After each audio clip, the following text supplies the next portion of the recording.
I don't know if you can hear me with this mic, but apparently the controls are in another building or something. Oh, good afternoon. I'm Todd Leach. I'm the Chancellor of the University System. I'm also the Chair of Campus Compact New Hampshire and the New Hampshire College and University Council. And I want to welcome everyone here to the annual Campus Compact for New Hampshire President's Award Luncheon. I also want to acknowledge that we have representatives from every one of our congressional contingent here today. So we have representatives from the offices of Senator Shaheen, and Senator Hassan, Congresswoman Custer, and Congressman Pappas. So thank you for being here.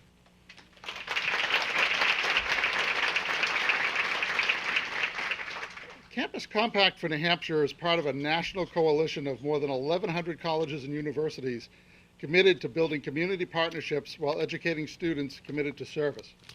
The President's Awards provide Campus Compact member institutions an opportunity to recognize and thank our community partners and to honor faculty, staff, and students for their commitment to community engagement. Never have these partnerships been more important. We see how much impact we have with experiential learning, and those partnerships in the community really help our students to obtain that. We also see unemployment at very, very low rates in the state, so any help that our students can be is helpful to our partners, whether they're for-profit or whether they're nonprofit. It's really important, and we know we have issues that are diverse and important across the state that our students are getting engaged in and helping with.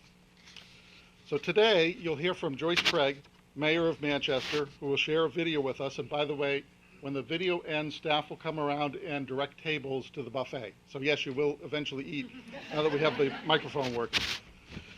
After lunch, Alana Davidson is a UNH alum and a graduate student at Tufts, will share insights on food insecurity, particularly as they pertain to college students. And we will announce the National Newman Civic Fellowship Award winners. We are proud that New Hampshire has 6 award winners this year. And then we will award the President's Leadership, Good Steward, and the Community Partner Awards. And hopefully you enjoyed seeing the posters as you came in. I think we sort of forced you around to see them, but they're really great projects and work that have been going on. On November 7th, 2017, Joyce Craig became the first woman to be elected mayor of Manchester, and she is now the 48th mayor to serve Manchester. Joyce is a graduate of Manchester Public Schools and earned her degree in business administration from UNH. Please join me in welcoming Mayor Joyce Craig.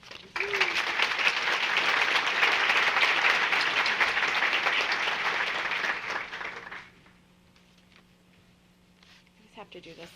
Good afternoon. It's such a pleasure to be here with all of you to celebrate community service and to highlight the partnerships between our colleges and universities and our community-based agencies. Last Friday I had the pleasure of seeing a few of these types of collaborations in action at the 2nd annual Colleges of the Queen City Day.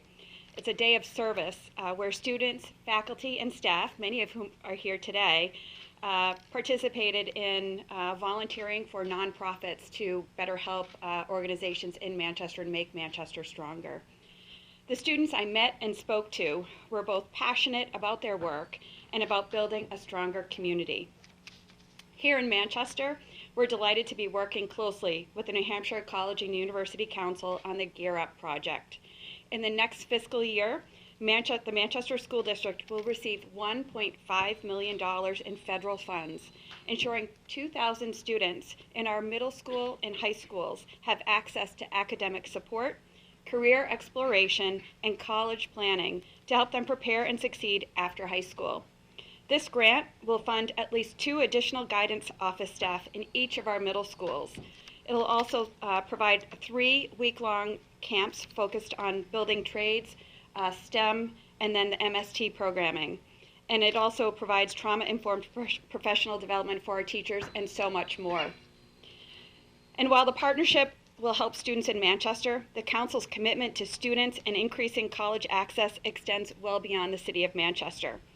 All of our New Hampshire colleges are committed to promoting access to higher education for underrepresented students. From college presidents to current college students, everyone plays a critical role in increasing the college-going rate of New Hampshire students, and I'm very grateful for your efforts. As the following video highlights, there are many strategies for engaging communities to address this important priority. I want to thank you for all that you do in helping our students, and I hope that you enjoy the video.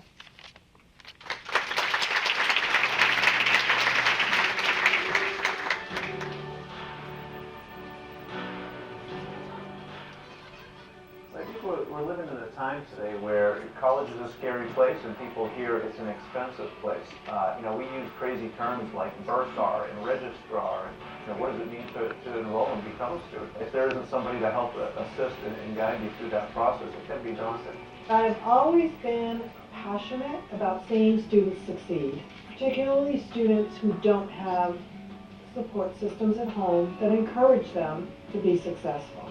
For us here at Plymouth City, it's mostly about access and kind of getting the message across that no matter who you are or what your background is or where you go to school, college is possible. We want to see you succeed. I think the path can be different for everyone, but understanding the options up front, I think, really kind of eases the anxiety quite a bit.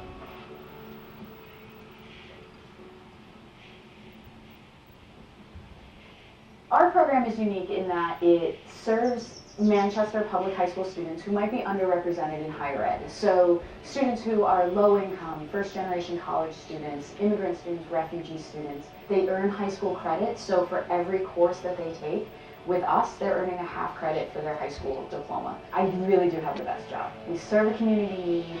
We are helping students achieve academic success at the high school level. We are hopefully helping them achieve success transitioning to higher ed.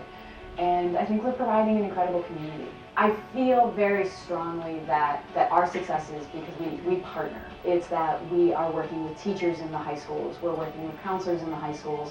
I think we all have a little bit of a claim in that student's success. So we're all connected. It takes a village. In the last couple of years, we have had a significant increase in just creating awareness for students at younger grades, particularly 6th, 7th, and 8th grade, to be starting to be more mindful about a career pathway for college. But we have 54% free and reduced lunch. It's a very high level of poverty. And to watch a first generation student to go to White Mountain Community College to earn college credits and graduate with an associate's degree or to a 4-year college is just amazing. And then to see him come back and be in the community and the workforce, it doesn't get any better than that when that can happen. Relationship with the community is vital. I mean, it's in our name, it's in our mission. Not just outreach to the community to take courses. The community, they're also the ones teaching our courses. The community college, we're sort of the conduit, if you will. We are the central place where we bring together the community to teach the community. In our office specifically, in the Chandler Center, our whole vision is focused on the culture, developing a culture of active citizenship. We are able to kind of have conversations with students about that, really getting them to think thoughtfully and critically and ask questions is really important to us. And we kind of do that in the scope of Manchester and Hooksett, right? What can we really be doing to be of service to others in our community? I got out of bed at 4:30 this morning. I was here at 6 o'clock because we have Girls in Technology Day. And what is that? It's a college access event. The fun part is talking to them. What are you here for? What are you interested in? What do you want to do? And, I get to have a chuckle because I'm always saying, I don't know what I want to be when I grow up, so there's no pressure. We'll all figure it out. But then I got to meet a young lady who said, I went through, I learned, how to weld. I kind of knew how to weld, but I just learned on your machine. And she said, I'm coming here next fall. That, to me, nothing more important can happen. But if someone has an aha moment and says, I've got to go to college because I just learned what career I want, it explains why we have meetings and do some of this real hard work behind the scenes and the finances and making it all work for that very moment. And I think it's a constant reminder of why we do what we do.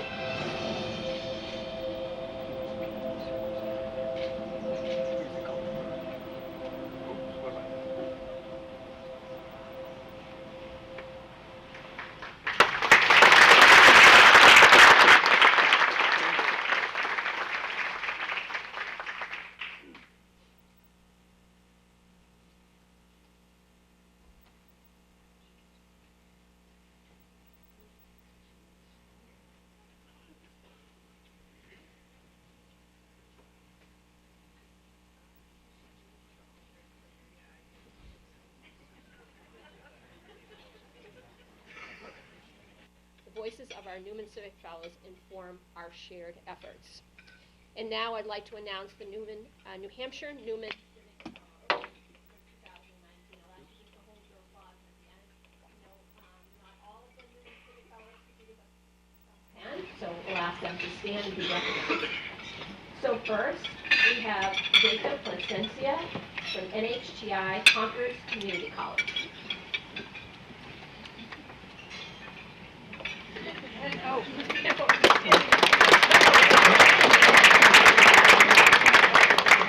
We have Molly Cassidy from Plymouth State University.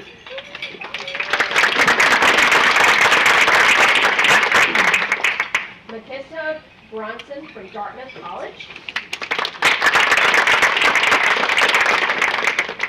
Abigail Roden from St. Anselm College. Caitlin Griffin from the University of New Hampshire. Andreas Laris from Hellenic American University. Could you all please stand and be recognized by the audience? Thank you.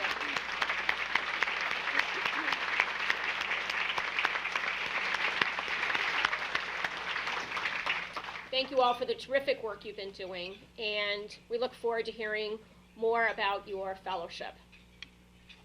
And now it's my pleasure to tell you a little bit about our guest speaker today, Alana Davidson. Alana is a Master of Science candidate in Food Policy and Nutrition at the Friedman School of Nutrition and Science at Tufts University. While as an undergraduate student at the University of New Hampshire, she conducted research on food insecurity issues among UNH students and founded the program Swipe It Forward. Swipe It Forward provides free meals in the dining hall to food insecure students in a non-stigmatized and confidential way. For this work, Alana received UNH's 2017 University Award of Excellence. Since then, she has published this research, presented in multiple conferences, and has been advising colleges and universities across the country on the best way to address the issue of food insecurity among youth. Alana has been recognized nationally by the No Kid Hungry campaign and Partnership for a Healthier America as a champion in this area. Please join me in welcoming Alana.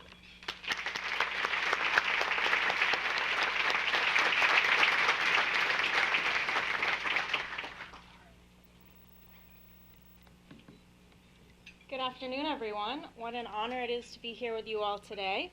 First, I would like to extend my congratulations to the students, faculty, staff, campus leadership, and community organizations receiving awards today for their outstanding work and service. I have been working on college food insecurity issues for over 5 years now, and this field has come a long way. It certainly still has a long way to go. Food insecurity is defined as the limited or uncertain availability of nutritiously adequate and safe foods, or limited or uncertain availability to acquire acceptable foods in a socially acceptable way. The federal government issued a report on this issue this past January, in which they acknowledged that the rising college costs have outpaced federal and state grant aid, and over time have led to an increased share of the cost being borne by students and their families. Also, college students may have limited access to federal food assistance programs because of the current eligibility restrictions, which limit access to, for example, to students who are only working 20 hours or more a week, participating in federal work study, or have a child who is dependent on them 6 years of age or younger. The demographics of traditional college students has also been changing. Almost half of undergraduate students enrolled in college in 2016 were considered financially independent from their parents. 22% had a dependent child of their own, 14% were single parents, and 64% worked at least half-time while enrolled. While I agree that with the federal government that these demographics are changing and that the cost of a higher education is increasing, I do not believe that this is a new issue. I just think the research is new to it. There has always been this romanticized image of students eating ramen noodles and peanut butter and jelly sandwiches, and that's just part of the struggle of going to school. I think we're finally getting to a point where we're saying that's unacceptable, and that's not how it should be. What does this really mean? What does food insecurity among college students really look like? When I was an undergraduate at UNH, I conducted a study on campus using the federal government's survey that they use to assess this at the national and childhood level. And I found that 1 in 4 respondents was food insecure, with a sample size of 943 students campus-wide. Does that number shock you? That's over double the household food insecurity rate here in New Hampshire. UNH is not alone, however. The majority of studies on other campuses find similar rates, and systematic reviews tend to estimate between 20 to 30% of students on any given campus are food insecure. And higher rates are also found among community colleges and four-year institutions. What does it really mean to be food insecure? I conducted interviews with students who identified as very low food secure, and I'd like to share two quotes with you now. One graduate student said, "I think that the dining hall shouldn't be taken for granted, even though it is really, really expensive. People who have meal plans, they have it good. They have it good." Another student said, "I sat through class, and my stomach is growling, and then it leaves me distracted because I'm so hungry, I can't even stand it." When students' basic needs aren't being met, how can we expect them to do anything else? What do you need for survival? Food, water, shelter, air, right? So if you aren't able to eat, you can't concentrate in class, you got headaches, you're not able to sleep, or worry about getting enough physical activity. Food insecurity is associated with lower GPAs and college retention rates, poor mental health, stress, etc. My research found that there are two types of food insecure groups: people who grew up food insecure, and for students for whom this was a new experience. When growing up, you have access to free and reduced price school meals, summer meals, after school meals, but that all goes away when you get to college and you're left with a limited federal assistance. As I mentioned, there are restrictions on SNAP, which used to be called food stamps. The larger research body has found specifically that the people most at risk of being food insecure are low-income students, first-generation students, students who are homeless or at risk of homelessness, former foster youth, and being a single parent. We need to ensure that the students for whom food insecurity is new have the support and resources they need. But we also, and especially, need to make sure that the students who face significant barriers to success through their lives and were intentionally left behind and left out receive support and services they need to be successful today and into the future. What can campuses do? In the short term, schools can provide access to free food, for example, by leaving free granola bars and baskets around campus, as a lot of schools do, through meal donation programs like Swipe It Forward in the dining hall, opening food pantries on campus, starting a campus garden, or creating an app or social media account to alert students if there is leftover food from a campus event. Also, campuses can offer shopping on a budget and nutrition education cooking classes, assisting students with SNAP applications, and looking into becoming a certified SNAP retailer on their campus. In the long term, we have to have a conversation on augmenting financial aid and changing eligibility restrictions for federal food assistance programs. What will it take for a higher education degree to become a right, not a privilege? What power imbalances are in place that allow certain students to go hungry? Society has deemed who is worthy and deserving of a higher degree, and right now, what neighborhood you're born into, what race you have, or what gender you were given at birth can significantly determine what opportunities you have access to in life. But they shouldn't. Students at the University of Kentucky were protesting recently to get their administration to address basic needs on campus. It is completely unacceptable that in a country as wealthy as ours, with the infrastructure that we have, for any student to be going hungry or be homeless. I stand with these students. That is not easy to do. I had met these students in Kentucky actually at a conference recently right before they started protesting, and they said they were doing this because they had run out of options because the administration refused to meet with them to discuss basic needs on campus. I look particularly to the campus leadership in this room today to set an example and to speak to their peers around the country. Students are heavily investing in their degrees, and in return, schools need to heavily invest in them and ensure all basic needs are met at minimum. I would be remiss if I didn't mention that a lot of the times, it's not just students who are facing food issues, but also staff, especially contracted staff that receives no benefits. I remember conversations on the UNH task force that a lot of people utilizing the local food pantry were the low-wage workers at UNH. When discussing overall campus well-being, we cannot leave faculty and staff behind. Every person deserves a livable wage, benefits, and the ability to purchase healthy, nutritious food. Nelson Mandela once said that education is the most powerful weapon which you can use to change the world. If my experience at UNH has taught me anything, it is that anyone can make a difference so long as they are willing to speak up and fight. As an undergraduate student, I was able to work with my administration and then Governor Hassan to create a task force on campus and launched a program called Swipe It Forward to assist food insecure students after my research found this to be an issue. I knew morally I could not do nothing when I found such a high prevalence of food insecurity among my peers. I had to act. I call on all of you in this room today to act. You are leaders in your own communities. No matter how large or how small the act may be, when we all come together, we can create lasting change. Thank you.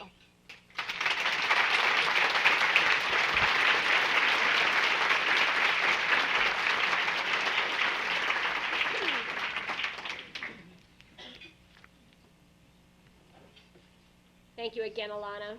Food security is an important topic and one that's definitely a priority for us. And on May the 23rd, UNH Manchester and Campus Compact for New Hampshire will be co-hosting a symposium on this topic, and we hope you can join us. More information on the event can be found on the Campus Compact website. And now on to the presentations. The President's Awards intentionally brings attention to key stakeholders on our campuses engaged in service, learning, and community engagement. Before our awards, I'd just like to recognize a couple of groups of colleagues that are integral to the work of Campus Compact for New Hampshire and making today a possibility. Could all of our community service directors and VISTAs please stand and be recognized? Thank you for all you do.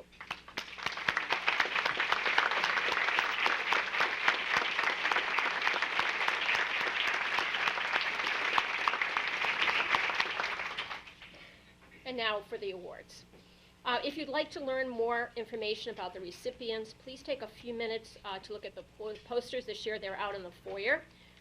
We'll be doing awards by school. I'll announce the school name and the president will stand.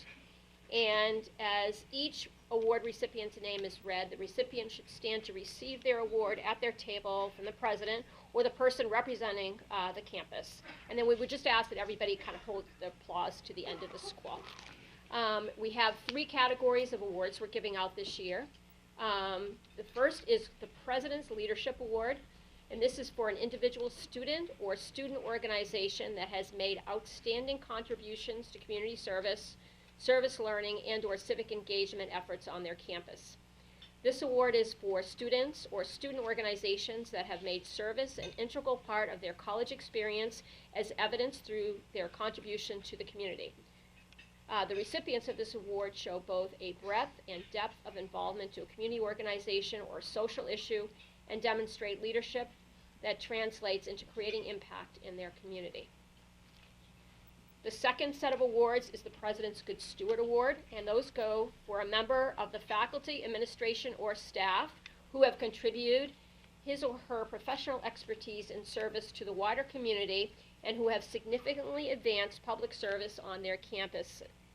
This award recognizes faculty, administrators, and staff who have created and strived toward a vision, demonstrated commitment towards student and community voice, and served as a resource for service initiatives on campus. And the last group is the President's Community Partner Award. And this is for a nonprofit organization that has enhanced the quality of life in the community in meaningful and measurable ways and engaged in the development of sustained reciprocal partnerships with a college or university. Great, and we're going to start with River Valley Community College.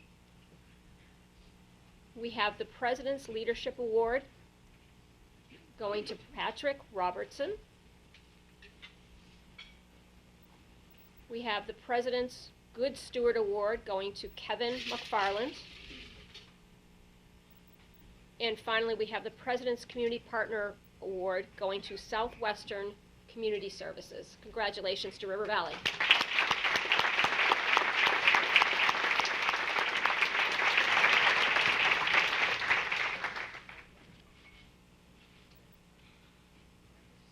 Great. Next is White Mountains Community College.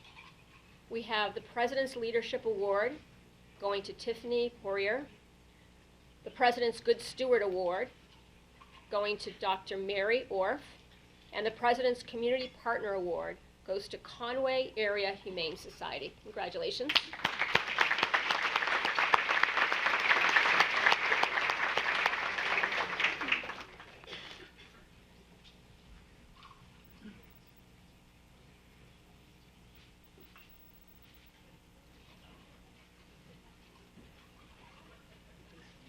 Lakes Region Community College is awarding the President's Leadership Award to Lakes Region Community College Student Senate.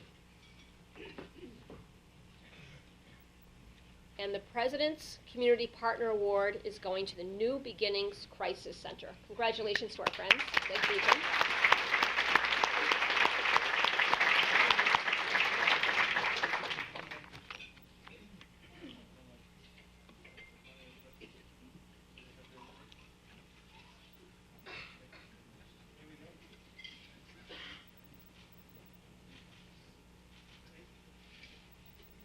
Next is the New Hampshire Institute of Art. We have the President's Leadership Award going to Caitlin Hansen, the President's Good Steward Award going to Lindsay Coates, and finally the President's Community Partner Award going to the Community Policing Division at Manchester Police Department. Congratulations.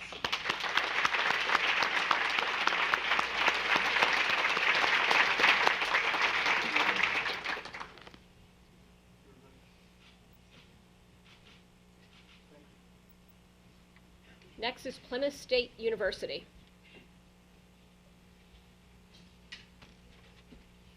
We have the President's Leadership Award going to Enactus.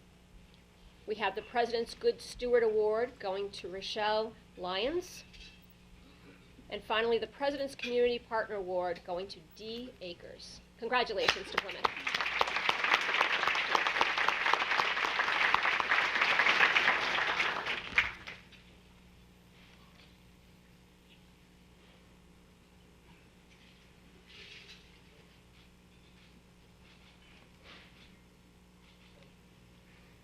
And next is the Mass College of Pharmacy and Health Sciences University. The President's Leadership Award going to Caroline Booth. The President's Good Steward Award going to Angela Butler. The President's Community Partner Award going to the William B. Cashin Senior Activity Center. Congratulations.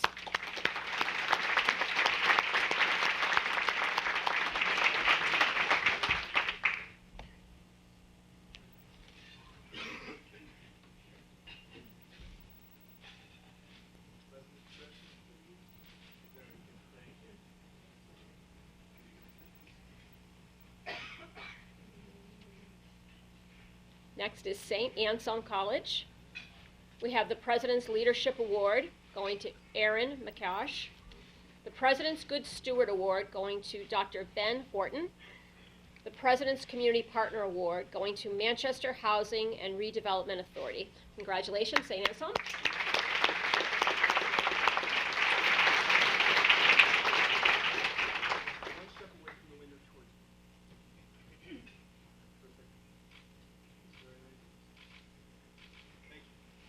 Manchester Community College is next. We have the President's Leadership Award going to Gail Stoltz. The President's Good Steward Award going to Jamie Almonte. The President's Community Partner Award going to Katie Parent, YWCA, New Hampshire. Congratulations.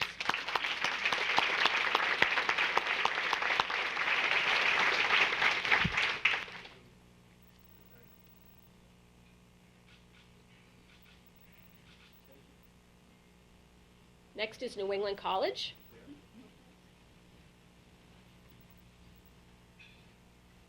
The President's Leadership Award goes to Claudia Gutierrez. The President's Good Steward Award goes to Dr. Sashi Howard. The President's Community Partner Award goes to Riverbend Community Mental Health. Congratulations, New England College.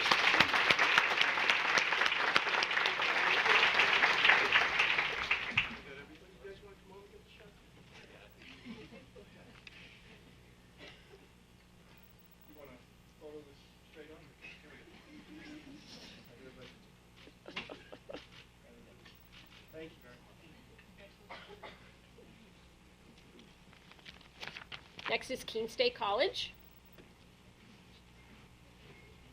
We have the President's Leadership Award going to Mackenzie Kittery. The President's Good Steward Award going to Lauren Lannon and Brian Moore. We have the President's Community Partner Award going to Jenna Carroll. Congratulations, Keene.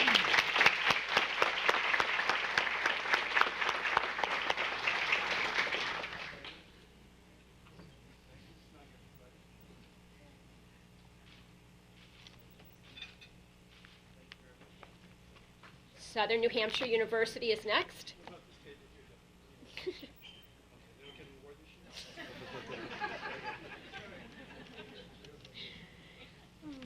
It really is Southern New Hampshire. The President's Leadership Award going to Ryan Bailey. The President's Good Steward Award going to Bill Madden. The President's Community Partner Award going to NeighborWorks of Southern New Hampshire. Congratulations.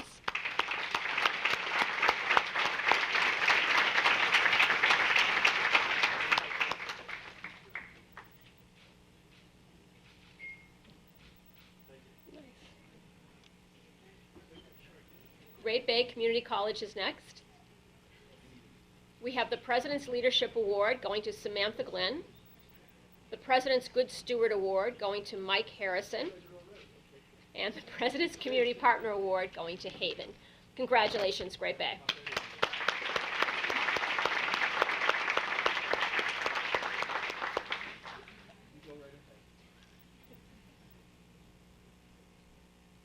Next is Revere University.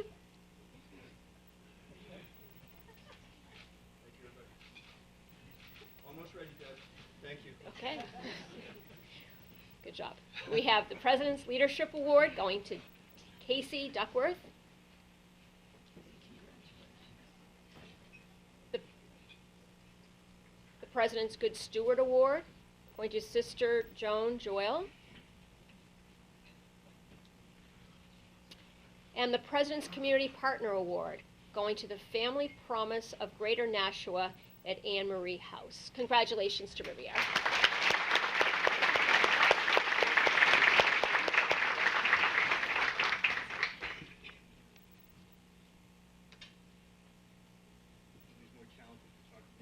Here we go. One for everybody. Thank you. Granite State College is next. We have the President's Leadership Award going to Danae Fivaranti. Congratulations to our friends at Granite State.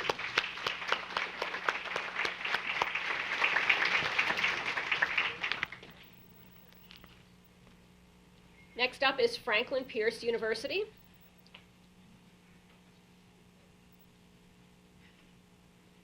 We have the President's Leadership Award going to Sarah Bilott. President's Good Steward Award going to Catherine Owen Koning. And the President's Community Partner Award goes to Ringe Women's Club. Congratulations.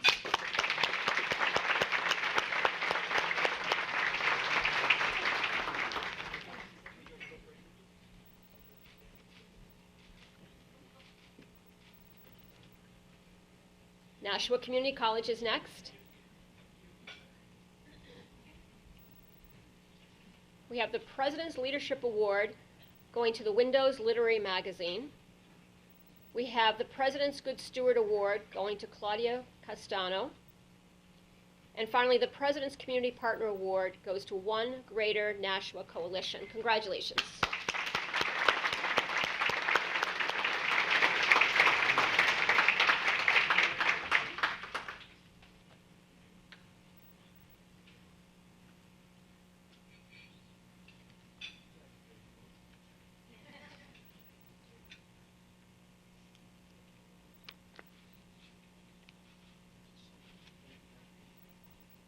Right, next is the University of New Hampshire. We have the President's Leadership Award going to Kayla Kenny. The President's Good Steward Award going to Judy Sharkey. The President's Community Partner Award going to McGregor Memorial EMS. Congratulations to the University of New Hampshire.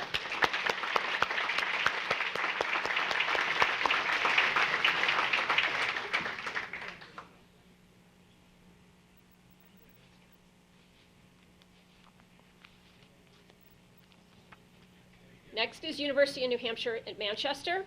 We have the President's Leadership Award going to Nicole Malone. The President's Good Steward Award going to Emily Kerr. The President's Community Partner Award going to Families in Transition. Congratulations.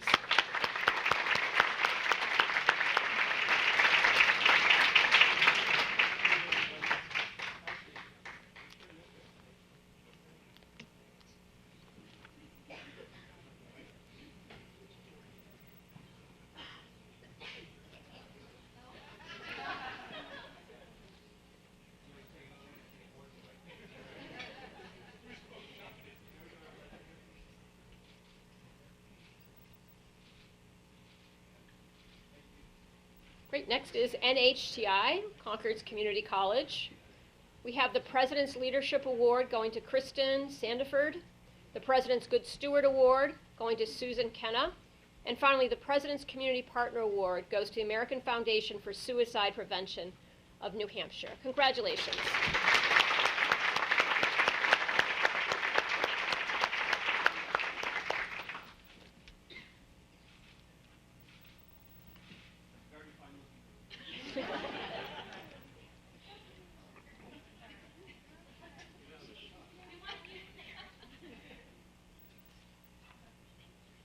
Great. Next is the Colby Sawyer College.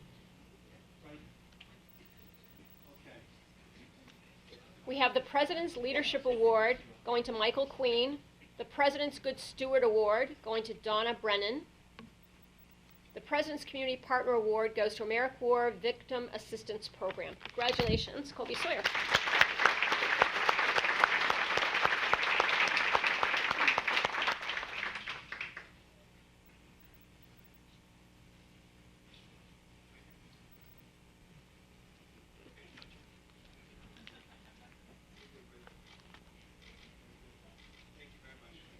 Next is Hellenic American University. The President's Leadership Award goes to Margarita Caristi.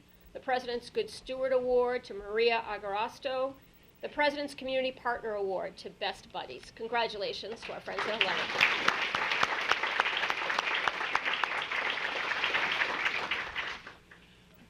And we have Dartmouth College next.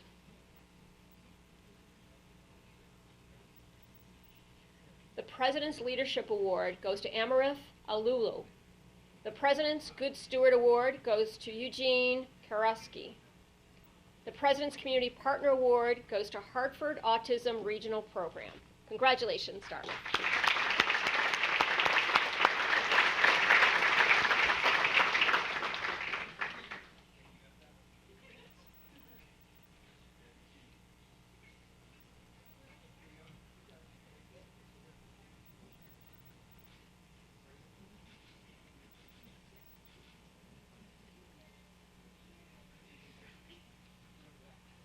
Thank you, everyone. Well, this brings us to the conclusion of our program today.